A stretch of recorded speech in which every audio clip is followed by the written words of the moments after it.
Family, you're tuned into the hottest show, one of the hottest shows on IGTV. It's the Sajdah Saturday morning coffee talks, where we talk about life, love, and business. Assalamu alaikum, Brother Jamil. So this morning, as our little intro song, we're going to listen to Reasons to Be Grateful by Devine.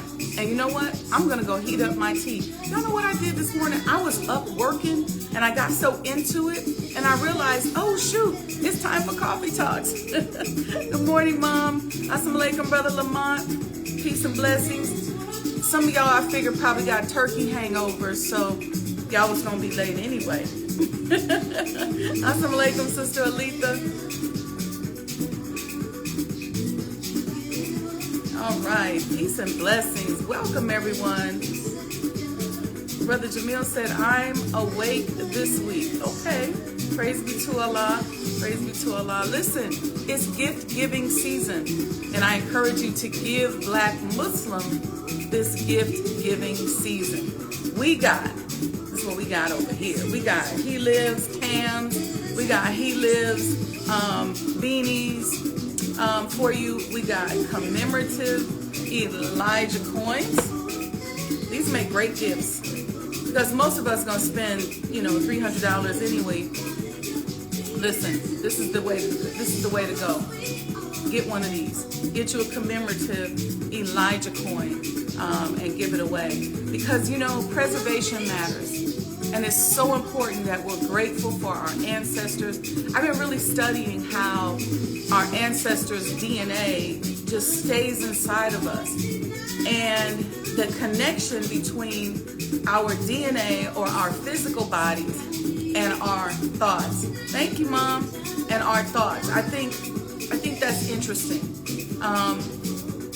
Because, if you're thinking on a higher vibration, you're generally happier, you're generally healthier, you're generally more excited, more looking forward to what's next. If you're thinking on a lower vibration where it's kind of woe is me, you don't feel hope, you have no reason to look forward to tomorrow, your vibrations will be low, which of course will then lower your immune system.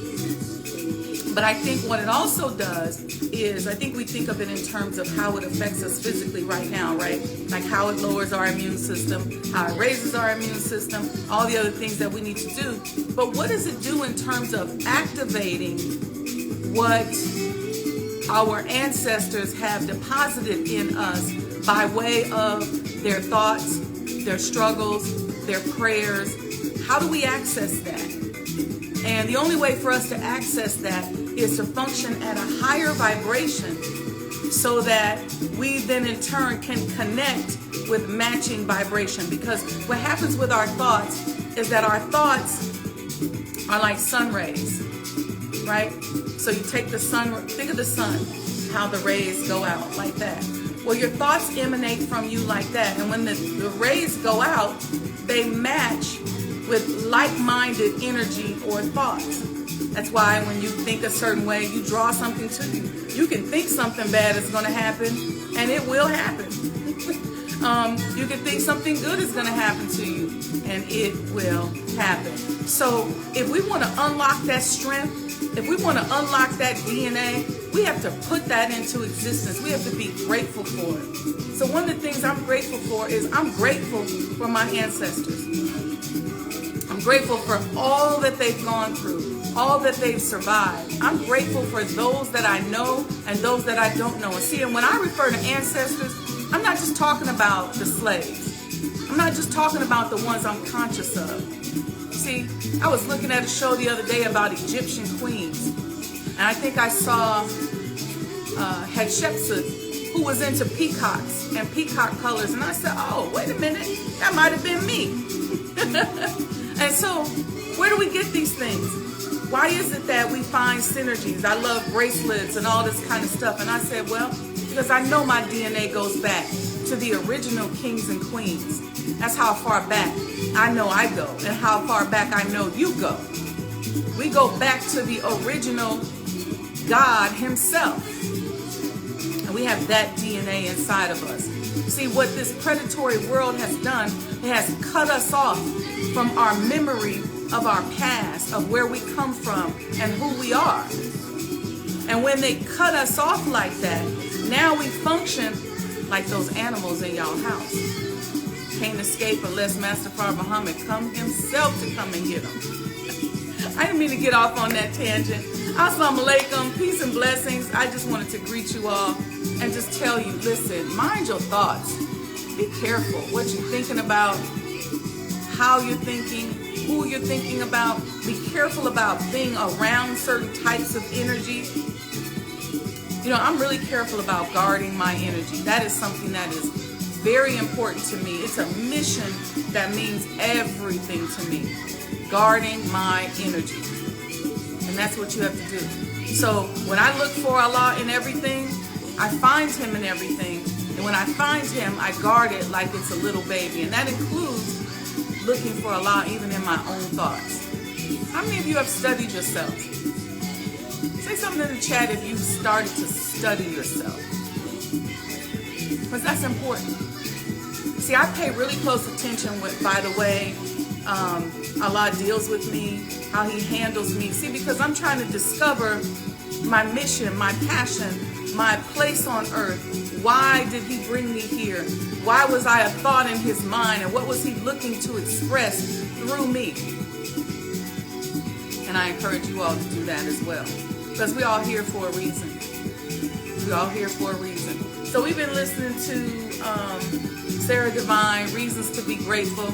Y'all can thank Sister Alethea in the chat for that. So peace and blessings to everyone.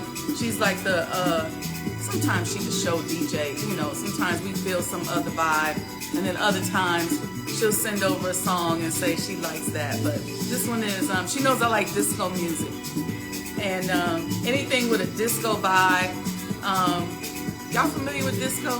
Put in the chat what your favorite disco group is, and I'll tell you what mine is.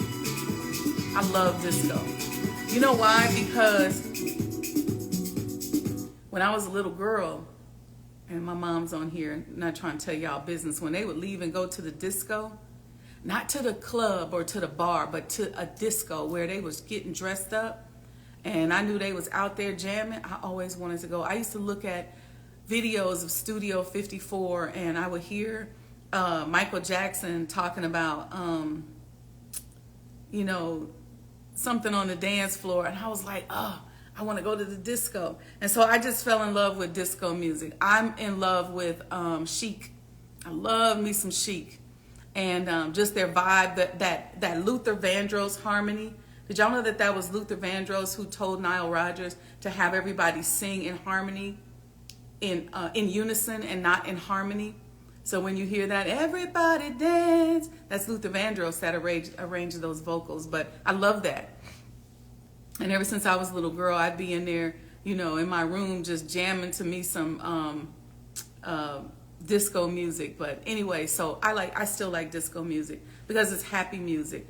I like listening to music that helps me maintain my vibration. And so I just determine whether or not I need a slower vibration or a faster vibration. So I don't listen to disco all the time because sometimes I need a little Farrakhan Mendelssohn violin because I need to settle in. Sometimes to tune into what I'm feeling, I need some jazz, like some Damien Escobar. You know, so the way I handle myself is I pay attention to what energy that I want to bring into my space at the time, what the energy is calling for. And so I don't force certain energy levels on myself. I sit back and I go, what do I need right now? That's part of me studying myself and knowing, okay, this is what will make me more productive. This is what I can work out to. This is what I can cook to. This is what I can clean to. You know, whatever, or this is what I just want to have on in the office. I'm a big proponent. I love putting on Maxwell and working to Maxwell in the morning. That's another artist that I love listening to. But anyway, going back to our thoughts and gratitude. And I really, really wanted to touch on that this morning because, you know, See, love is a very powerful conduit. And when we love someone, if the person that we love or the people that we love are not careful of or conscious of the energy that they emit, then what they emit will travel across those love waves and go right into you. So oftentimes, a lot of people right after the holidays are depressed. And I found that as an emotional intelligence coach, you see a lot of depression right after the holidays. And sometimes people will say, but we had a good time. I mean, I think if you had a bad time and there were some arguments and there were some issues or there were family members you don't get along with, I think that's one thing. I think that's an obvious thing. What I'm talking about is when you went to the event, you went to people's houses, you hung out, you felt like you had a really great time. But then you come home and you have a certain sadness. And a lot of that is because you've picked up some energy that didn't belong to you. And so you have to sit down and go back to your own thoughts and then recalibrate yourself, because you love them. A lot of times you're entertaining a certain amount of negativity. So I want us to be careful. And after these large gatherings, after we've been around people, even after you watch a movie or something, go and recalibrate yourself. How do you do that? You sit down with your own thoughts and just let them pass.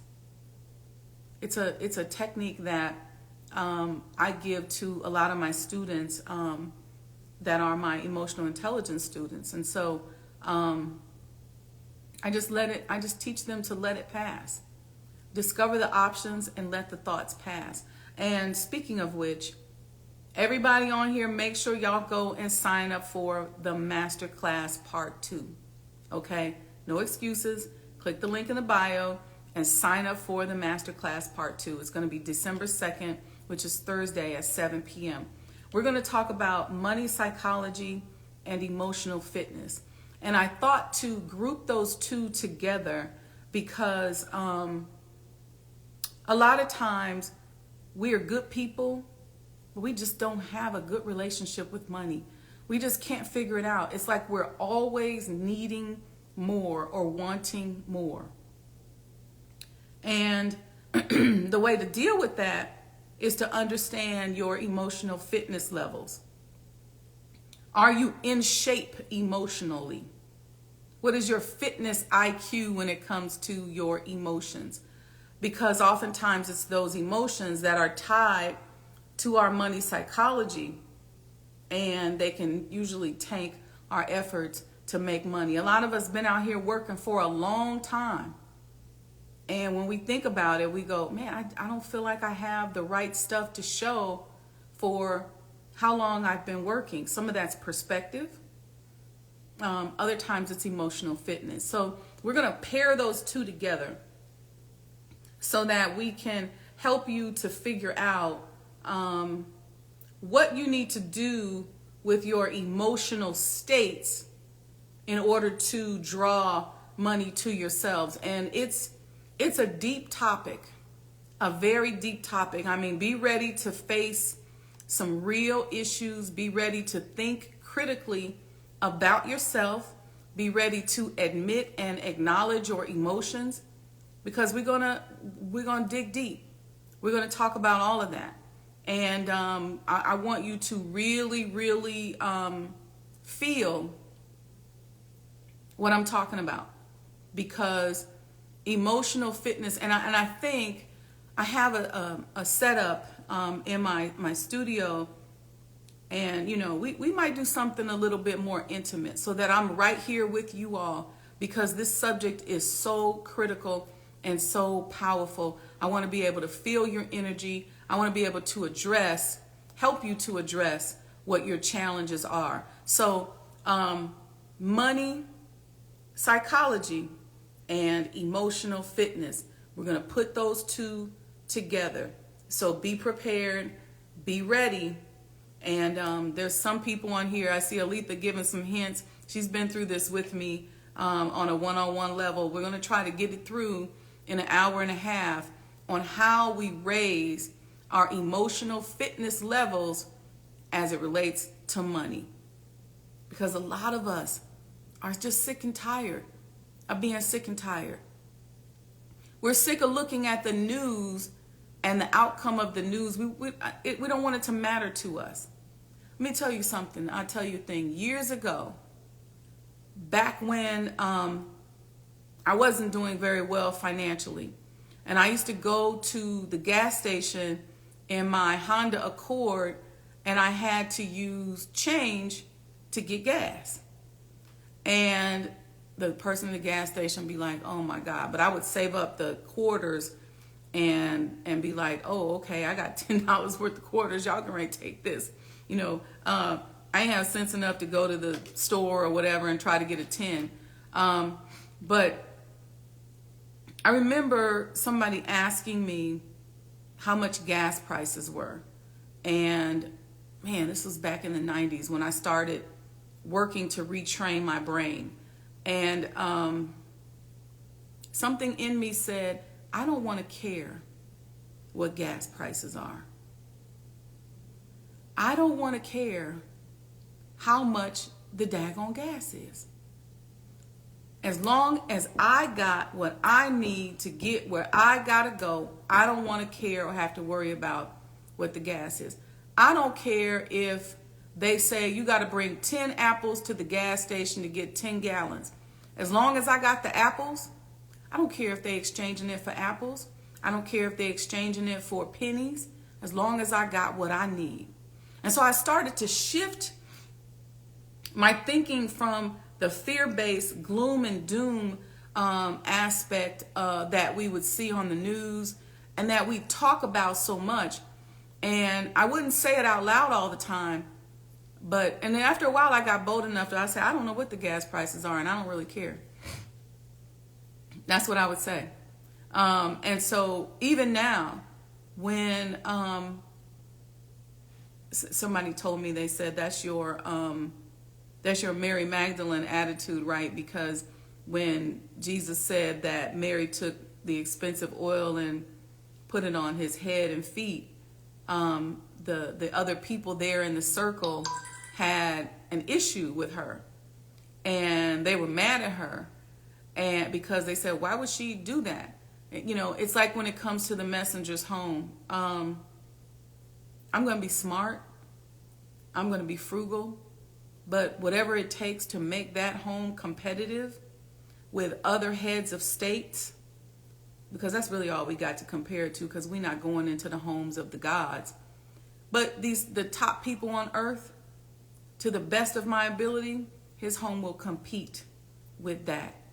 His home will be at a national preservation historical level. And when you come there, years later, if you comb through that thing, you won't see something cheap in there. You won't see where we cut corners. You won't see where we dog that home out in any shape, form, or fashion. Every brick that is laid says, we love you. Every piece of wood that's restored says, I love you. Every dollar that's spent says, I love you. And so, you know, it is what it is. And I have faith that we will be able to create and complete creating something that is really representative, or just coming close to being representative of who and what he is to us as a community. And I say that on the heels of talking about our emotional fitness and money, because that project scares so many people. And the beautiful thing is that if you are on the team with me, you get an opportunity to see how I operate when it comes to money and finances. And I'll tell you something else. I was very careful. Even before I put my book out, I was traveling. I was on the road. Oh my gosh, so many years as a consultant. It seemed like every time a project came up, either one that I bid on or one that was in the office, I had to travel for it. I had to either go to Boston or go to San Diego. I was always on the road. I got to the point where I said, if I never see another hotel room in my life, I'm okay. But I was doing a lot of traveling, and so I was making good money, $200,000-$300,000 a year. I was doing very well, and I refused to put my book out, do any kind of master class or anything until I said to myself, until I've made at least $1 million for myself. Why? Because I was so sick and tired of people doing classes and giving advice, and they really had no business doing so. It sounded good. It looked good. They really never gave you perspective. They would just say, come to this networking session, come to this big program. And it drove me crazy because I spent a lot of money looking for answers to things. And I remember I was working with someone and we were doing webinars together, and they were in a totally different field, and they decided to just switch over and start talking about real estate and business development. And I thought to myself, you haven't built a business, not at the capacity that people need in your life. You might have a small business, a small hobby that you work on the side of, on the side of your job, but you're not building a business. You're not out here only eating when you kill something. You don't know that reality. So you can't talk to people about that reality.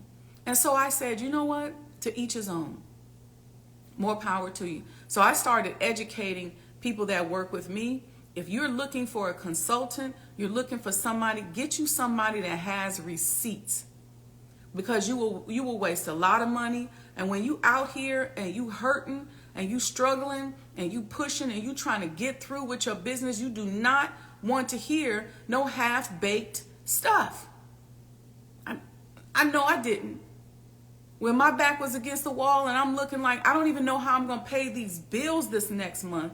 I didn't have any credit, didn't have any credit card, didn't know what was going to happen. And then I would hook into the people going, oh, here's a webinar, or here's a master class, or here's a this, or here's a that. And I'd be like, they ain't talking about shit. Excuse me for cursing. But they ain't talking about nothing that's going to help me get to this next level. And I said, I am not going to do that to people. I'm going to make sure my integrity is such that it can check my ego, so that even if I feel like I want to say something, I'm not going to say anything, because I recognize that as a black person, when I put this out here, people are looking for survival skills. They're looking to see what I did, how I built the business, and what I was doing. And I said, and until I've done that, until I understand psychologically what it takes and how you have to change, that's why a lot of people get tripped up, because I talk about mental strategies. And they go, oh, that's easy. I got that. I can do that. No, it really ain't. Because it sounds easy in theory, but if you're homeless, if you're about to be homeless, if you just came from being homeless and you're afraid of being homeless again, you don't want to hear no half-baked stuff.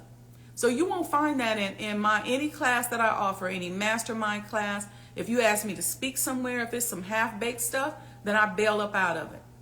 Because our people don't need that. Our people need the truth.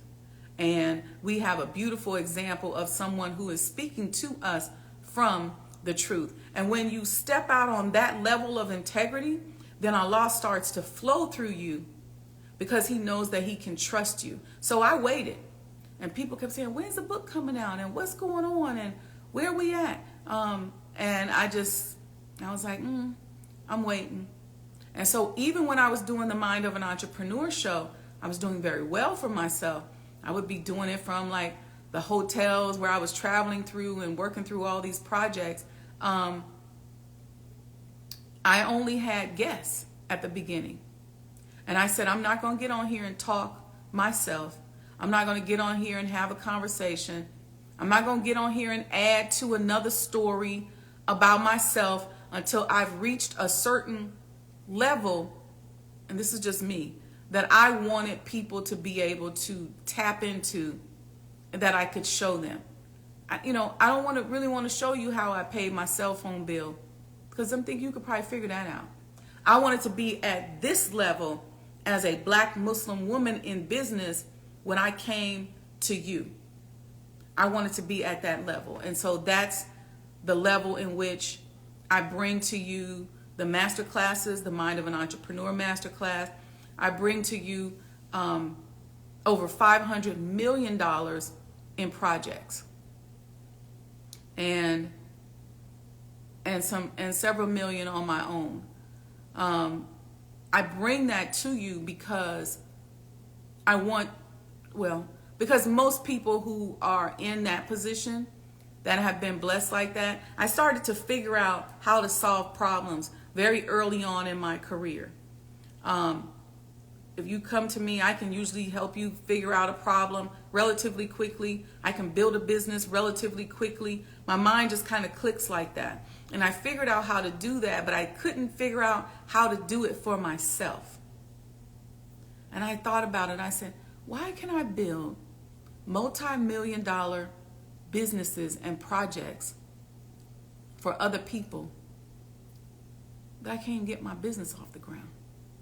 And so I went even deeper into the mental strategies and where I was and where I was in my head and what I was focusing on, and really started to clean up some of the residue inside of myself. So my credibility is self-sustained. I wanted to make sure before I speak on something, I'm going to speak to you from what my experience has been. And I may tell you a story about it. Some of you all gave me feedback after the last master class, and you thought you want to hear more examples, you want to hear more things. Well, we're going to do that. We're going to talk about that when we talk about money psychology and emotional fitness. That's because a lot of us learn from example, but that was so important to me that I didn't just jump out there, because I had paid for so many fake seminars and webinars that I was sick of it. I got to the point where I was like, I hate networking. I hate networking conferences. I didn't go to another networking conference until I started going to Power Networking Conference. But prior to that, I've been at the Black Enterprise and the this and that. I was so sick of that. So sick of meeting people that when you call them back, they don't respond. So sick of meeting people that would tell you that they want to give you coaching and they want to help you, and then they wouldn't respond. So sick of watching people stand up on the stage and talk about themselves for 20 minutes, but never give you any tools and techniques. And then I started researching and finding out, okay, this person, they got them up here like they a millionaire, but they work for this company. So I also started saying, I'm so sick of, when a Black woman is heralded as a top businesswoman, she has to be an entertainer.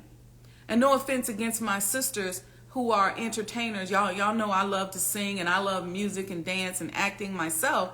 And I'm pretty good at it. But I said, what about the sister who built something from nothing? What about the brother who pulled himself up and turned his life around from a life of crime or a life of challenges, and now he's a successful business owner? What about those people? I love my Beyonce. I love my sister Rihanna. I love them. But I'm talking about that grassroots business person that's successful. That's what I'm talking about. See, here's the trick that they play on us. You watch television and they tell us, oh, Dr. Dre is the first billionaire in hip hop. And you will learn in the master class, you never hate on nobody else making money. So we applaud that, right? We're excited about it. We post about it. We send him good energy. We're excited. But what they make you think is that you got to play basketball first. You got to sing first. You got to produce first. You have to do these other things first before you can get that kind of accolade, before you can get Forbes magazine and all of that other stuff. And so what happens is you then get caught in that struggle to become the top producer, to become the best singer, to become the best dancer, to get to that star level. And then they'll say, oh, you're a good business person. But that person, and I actually thought about myself. And I remember looking one day and I said, you know, Allah, I'm not hating, but I deserve to be on Forbes. I deserve to be on, top business person of the year. Because I built myself from nothing to something. And I didn't do it in a way that made me shame myself. But that's not what's heralded out here. And so you will see me lifting up other business people and teaching us how to create that shift in our mind, because we see that all the time, and you'd be surprised at how that's ingrained in our subconscious. And it also creates jealousy and envy, because when you meet that person at that level, they're regular people just like you and I are. You know, whether it's the Kevin Harts or the Beyoncés or whoever but we hate on them because the way they've been heralded as if there's some kind of spook god there. And so we don't get any tactical ways in which to make this money. That's why I love Kevin Hart, because I love the way when he sits down. Tyler Perry does it too, even Steve Harvey. I love the way when they sit down, and I've started to see Beyonce doing it as well. They start talking to you about what they had to overcome in order to get where they are. Because most of us can study the technical aspects of business. My background is in the technical aspects of business. But that's not oftentimes what I teach. I'm teaching you social intelligence, emotional intelligence, money psychology, and other mental strategies. If you go back to the Mind of an Entrepreneur show, click the link in the bio and listen to past episodes. I'm teaching you other mental strategies that can get you hung up. Because I know a lot of smart, brilliant people out there, but they can't rub two nickels together. And it's because somehow there's a disconnect between their intelligence and their money. And we got to close that gap. We have to close that gap because we live in this world. And that's why I wanted to talk to you about how I made the shift between caring about what the gas prices were and not caring about what they were. Why? Because I had to say, if I'm asking Allah to be his conduit, if I'm saying, oh God, use me. I've heard Oprah say this before. Oh God, use me. Then if he's going to use me, if he's going to give me an assignment, I got to have a good relationship with money, because we live in a predatory capitalist world where it takes money to do things. It takes money to fulfill those assignments. So as you start to make money, you can then begin to align yourself even better with Allah. But it starts here. We're going to start with the mental alignment first. So we're going to start thanking him in advance. We're going to start aligning ourselves before that stuff even comes to us. But at the end of the day, listen, I was having this conversation yesterday, and I've had this conversation with many of you before. If you're living, let's just take being a black Muslim. Could be a conscious person, you're trying to live a healthy lifestyle, but let's just take black Muslim for a minute. This predatory world has placed such a high price tag on being a black Muslim that you almost cannot be poor and really be a Black Muslim. And I know that's probably shocking, because back in the day we were known as poor righteous teachers, and you had the believers were very, very poor, and they put their pennies together to build the nation of Islam. But think about that today. Think about that today. Let's just break down the aspects of it. And I've done this before, but I really want you to think about it. Let's start with how to eat to live. You eat one meal a day. You have to eat certain types of food. You're looking for halal and kosher and halal and kosher meats, and organic fruits and vegetables, and you're looking for balancing your meal. You can't even put together a pot of bean soup as cheaply as they did back in the day. For one, it's hard to find navy beans anymore in the store. So you likely, if you want an abundance of them, are going to have to go to some kind of farmer's market, buy them in bulk. That costs money. When you get ready to put your bean soup together, it's not just water and beans. You want to put your herbs, you want to put your turmeric, you want your peppers, your onions, your garlic. You want to really build that up so that it really is an immune booster, as it's designed to do. That costs money. If you're not eating bean soup, if you just say, I'm going to fix a meal today for my family, or I want to feed my family today, you can't pull up on the $1 menu at McDonald's or the $5 menu at Popeyes. You can't do that. You got to go to the store. You got to get you some of that good protein. You got to get you some of those good vegetables. And then let's talk about how we living.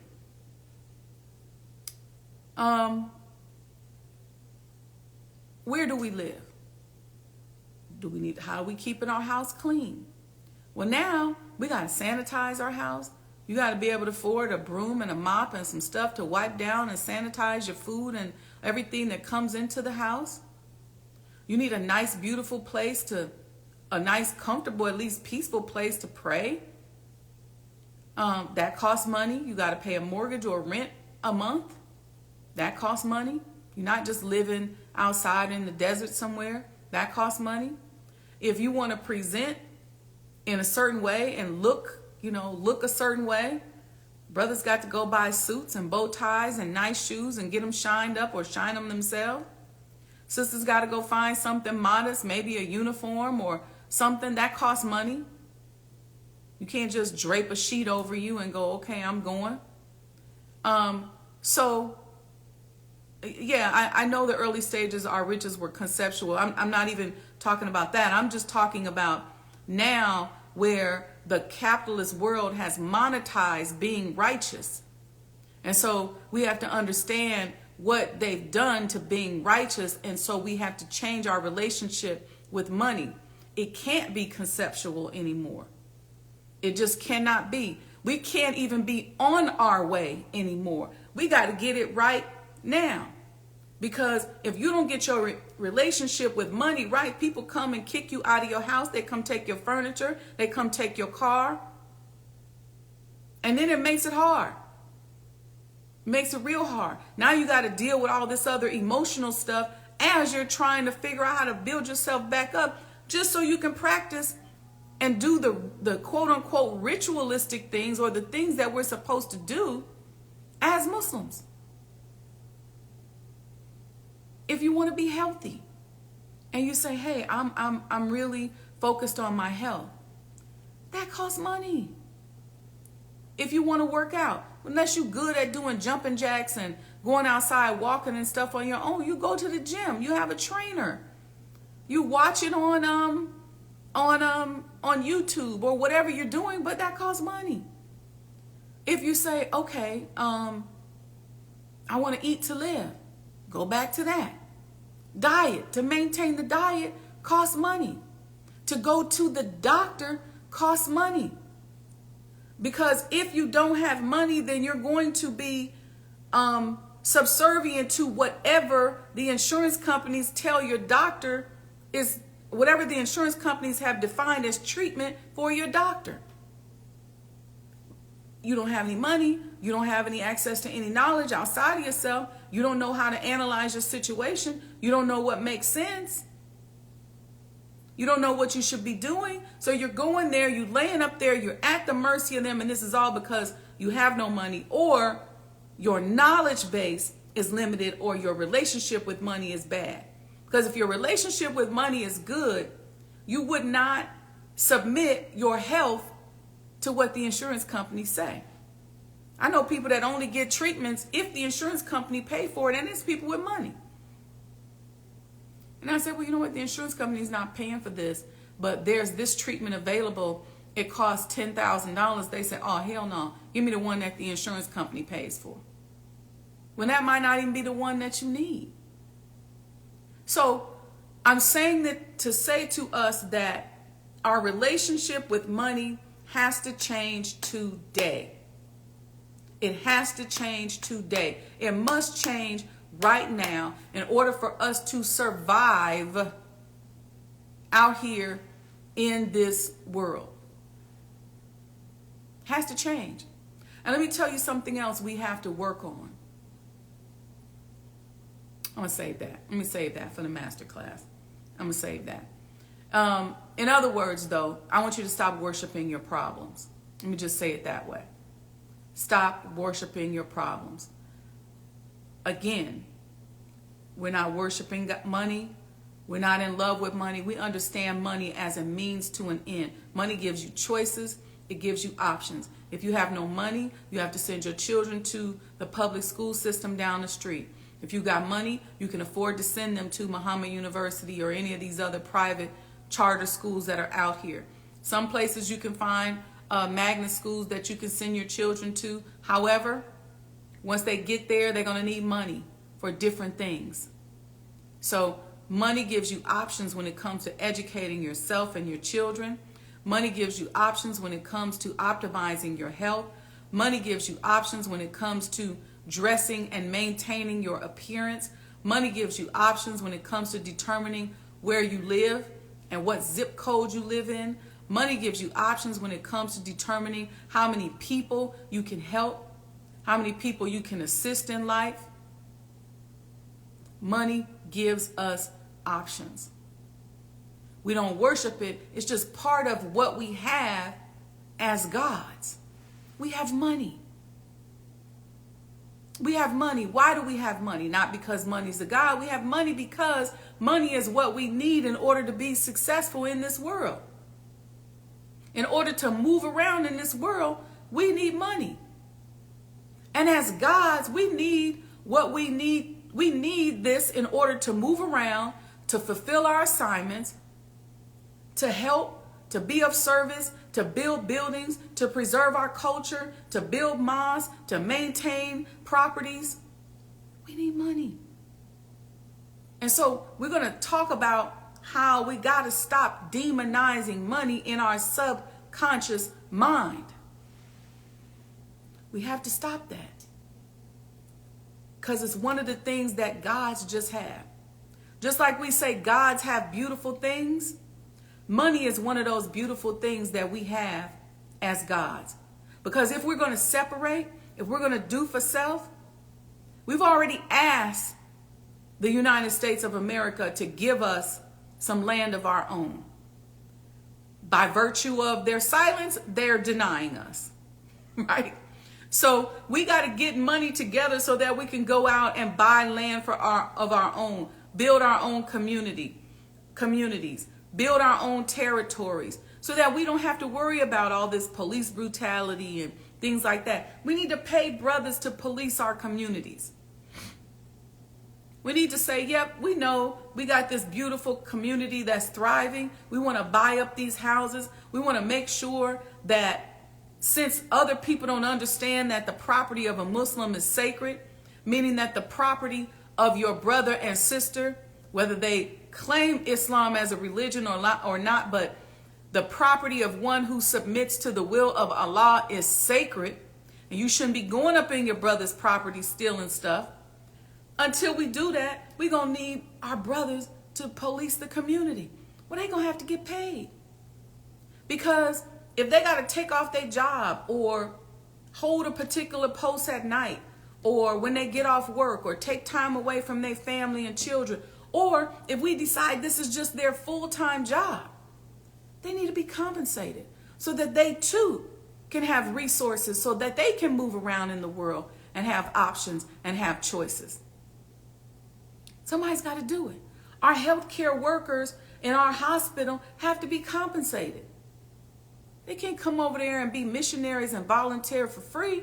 We're talking about moving a nation forward. We're talking about, as a people, pooling our resources and moving to another level and getting rid of this so-called income gap, this doom and gloom about our economic state and our self-worth and our net worth. We're talking about closing that gap in an accelerated time frame. Well, guess what? We don't believe in a spook God. Ain't nobody getting ready to come down here and give us some money and close the gap. Ain't nobody getting ready to come down here and say, hey, black people, I don't believe they're going to give us no reparations. You ain't going to get no check for $1 million a piece. You're not getting the 40 acres and a mule. But what you can get access to is mental strategies and laws in the universe that will help you become happier, healthier, wealthier, and experience more love. You can get access to supreme wisdom that will help you know how to think, help you figure out how to formulate your thoughts so that your thoughts are radiating properly around you and attracting like-minded thoughts to it and taking you to that next level. See, knowing Allah in the person of Master Fard Muhammad, knowing the most honorable Elijah Muhammad, and his teachings, and having access to that history and what he taught and how he taught us to conduct ourselves, how he taught us to think, and how he gave us a person right now in our face, the Honorable Minister Louis Farrakhan, who really has us on his shoulders. And we're riding on his shoulders, and he's pointing out to us and saying, there's danger there. Don't go there. Don't do this. Pay attention to that. And he's pointing out and hedging the danger, hedging us off from the danger. But you know what we do? Instead of us going, oh, he said there's danger over there. Let me go this way. You know what we do? We get down up off his shoulders and we go bark at the danger. We get down up off his shoulders and we go worship the danger. And when he tells us there's danger over there, that's all we talk about. We get up off his shoulders and we go bark at the danger. We howling at the moon. We worshiping the problem.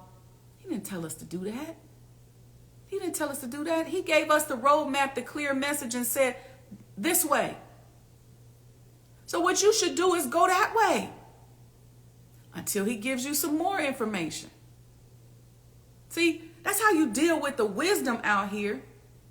But it's just interesting because this world makes our egos want to be special so bad that when we hear somebody say something nice, we just want to repeat it. We just want to be like that person. We go, oh, I'm going to go and say the exact same thing. I'm going to do exactly what that person did. Why? Why not consider that maybe that person's word, maybe that person's information to you is really just designed to help you go in the right direction. It's like a compass to help you get safely on the other side. Perhaps it's that.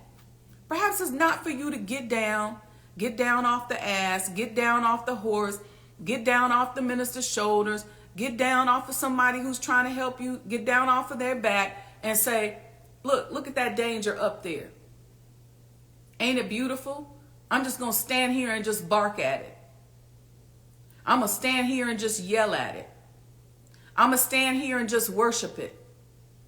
I'm going to just keep saying it over and over again. And I'm going to find all kind of different ways to massage it and change it around and do whatever I got to do. And so what am I doing when I do that? That thought is emanating from me and I'm digging a hole deeper and deeper and deeper for myself. Next thing you know, I'm in quicksand and I'm on my deathbed because all I've been doing is standing here barking at a problem that the servant of God gave us access to, and he told us to go that way. He said, go this way. Just turn that way. He said, there's danger over here. There's some people over here doing such and such, such and such. And he makes it so beautiful and so colorful. So instead, we just stand there like, oh, you better stay on his shoulders and go the direction he told you to go in. But again, that's a skill. Did y'all know that? Did y'all know that freedom is a skill set? Did y'all know that following a clear message is a skill set that requires mental strategies? Did y'all know that? I don't think y'all knew that. I don't think y'all understood that. But the beautiful thing is that the Honorable Minister Louis Farrakhan knew that. And so he created these amazing study guides, Building the Will, Rising Above Emotion into the Thinking of God. These beautiful study guides. And he said, self-improvement is the basis of community development. Self-improvement. So the more we work on ourselves and the more that we focus on improving ourselves and looking for Allah in ourselves, figuring out how do we mine out the power and the creativity of Almighty God up out of us, so that energy is what's coming up out of us. We hear the clear message and we hear the direction and we're thinking about what we're looking forward to. See, there's something about the mind when you're looking forward to something. When you look forward to something, there's a certain excitement. There's a high. There's endorphins that release in your brain that cause your vessels in your brain to vasodilate or to get bigger, and you get more blood flow. You start to look prettier and happier and healthier and more sensual and excited. Your eyes become clearer. You look younger and more vibrant because you're looking forward to something. You're excited about something. So that energy is radiating from you like the sun. It's going to match up with other like energy and going to pull you in that direction. And so the people over here that's barking at the problem, who done got down up off of his shoulders to go bark at the problem, is over here in quicksand. You like, come on, y'all. Come on, y'all. You better stay on the shoulders and get you some money to live in this world so that you can do his will, so that you can continue. And I'm not saying you can't do his will if you ain't got no money. Don't start writing in and talking crazy, but you better have some money if you're trying to follow these teachings. See, Prophet Muhammad, peace be upon him, they spread Islam through trade and commerce. They developed trade routes. See, business, as the minister teaches us, is the business of life. Okay? So when you learn how to properly interact and relate with people, when you learn how to properly do business with people, trade with people, solve problems, because business is just finding problems and solving it and monetizing it, introducing much needed goods and services into your community. When you learn to do all of that, you're practicing Islam. Because then people will come to you because they're comfortable doing business with you.